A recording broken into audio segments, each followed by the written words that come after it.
In this video I am talking about this new camera from Lumix GH5 Mark II.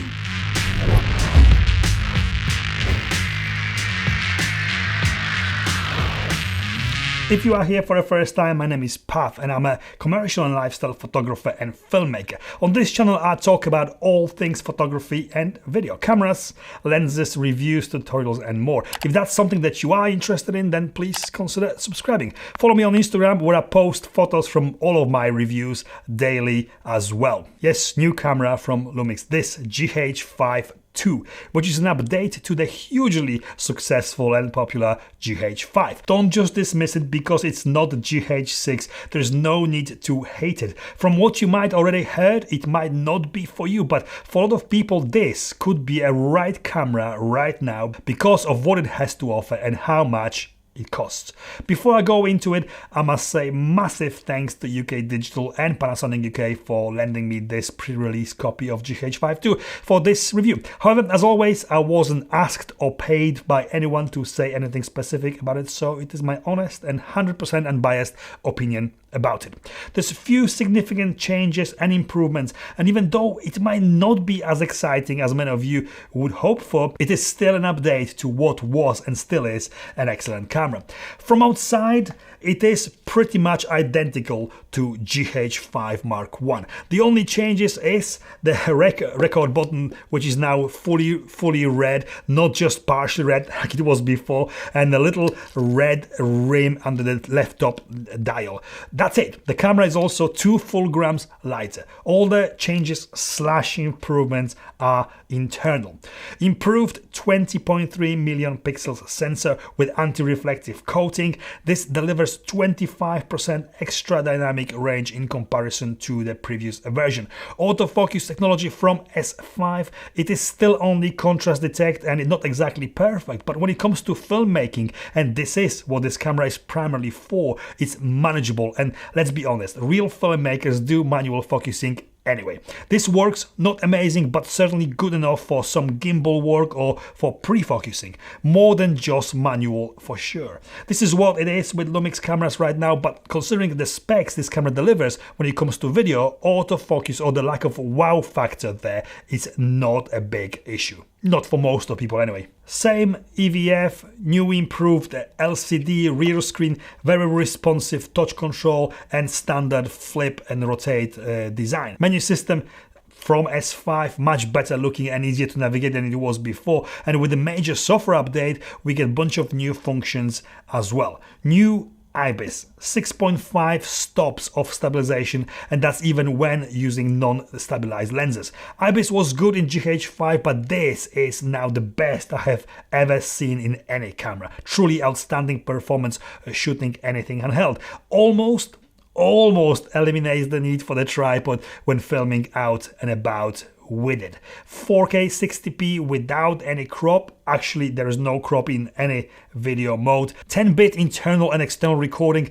You can also now record externally to recorder like Atomos Ninja 5 in 10-bit 422 and internally to SD card in 10-bit 420 at the same time. Unfortunately, there is no ProRes RAW external recording right now. This might come as a firmware update in the future, but as of now, you can't get RAW video output out of it. As expected, no recording time limits. Vlog L is now also included without the need to pay anything extra. You do get red frame indicator now, as well as the blue one when streaming. Yes, streaming directly to YouTube, Facebook or Twitch or any other RTMP streaming platform can be done directly from the camera without the need of a computer. This is probably the major new function of this camera. Might seem insignificant and useless for many people out there, but if you are a person or a business going live regularly, this functionality alone brings GH5 II with a bang into 2021. This is particularly useful for live events or places where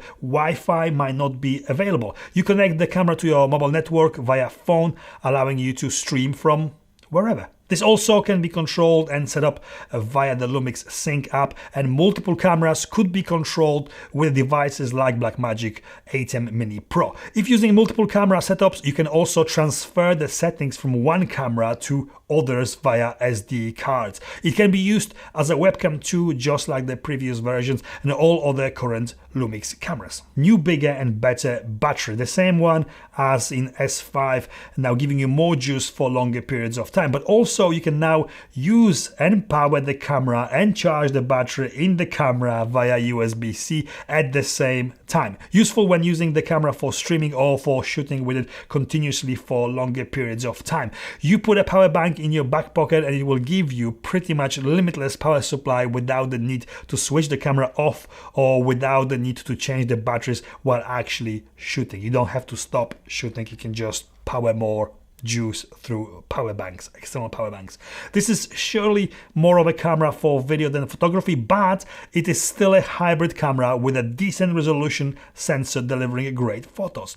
Autofocus is pretty good when taking photos, and it is just joy to take photos with. It feels as good as S5 even though the sensor is so much smaller. Photography is just very often forgotten when talking about GH5, but this camera can definitely snap great photos easily. More than good enough for printing from and general everyday creative usage. Also superb for adapting vintage and other lenses to and expanding photography and filming looks and possibilities. So what does it cost, and is it a good value for money? GH5 Mark I, the original one, retails right now for £1,100 here in UK or just under $1,300 in US.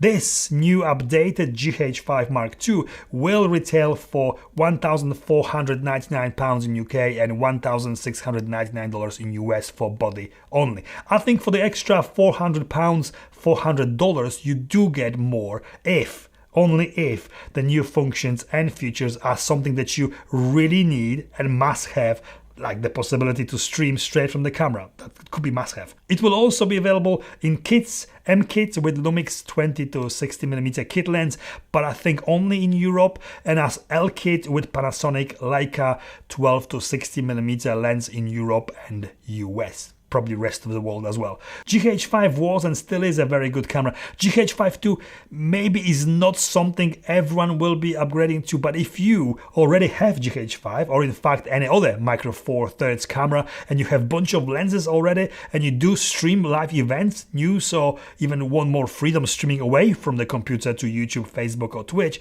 this is an update worth considering. The menu system is so much better and so much more intuitive, and the autofocusing, although far from perfect, much better than it was before. So if you are planning on buying your first Micro Four Thirds camera, then this is a very good option at the very good and competitive price right now. If you do own GH5 already and you are happy with it and it does what you need it to do, then this will certainly not be something you should be replacing it with. It's just too similar in so many ways. If you want the big update and the new camera, you will have to wait for GH6, which is coming later this year, hopefully giving you all the functionality that you expect from the next level Micro Four Thirds camera. It will certainly be able to record 10-bit 4:2 4K 120 frames per second internally, so I am being told by Panasonic, and it will retail for $2,500, $1,000 more than this. For now, this is a very nice, solid and little bit fresher update to the original GH5. Who is it for? This is a perfect camera for social media content creators, vloggers and people who want an amazing video quality in a package that doesn't cost arm and a leg, and a system that has got large selection of lenses available for it. Affordable lenses too. This is also a very good choice for any serious filmmaker who already has invested heavily in the Micro Four Thirds lenses, but mainly this is an excellent camera choice for corporate or event organization or individuals needing a decent portable camera or cameras that can stream directly to RTMP service via Wi-Fi or mobile network. It's a good thing that this GH5 II is coming into 2021 reality, in which so many businesses and organizations need and must have cameras that can easily connect to the streaming platforms, and with everyone doing it, you're only going to stand out by delivering better quality than everyone else, and this can do it. I personally like it. I really could see myself using it professionally without any problem. It is a very good hybrid camera in 2021. It's not the update everyone wanted or expected, but it is an update worth of the modern classic. And until GH6 comes out, this is a camera certainly worth considering now. And this is it from me. If you like this video, please give me that thumbs up. Please consider subscribing, hit that bell button to receive notifications of my future videos. Type your comments below and follow me on Instagram for more photos and videos. Thank you for watching and see you next time. 1212. You can also now record externally to record to run out of breath in so many words. New bigger. So many words. Just rattling. Network.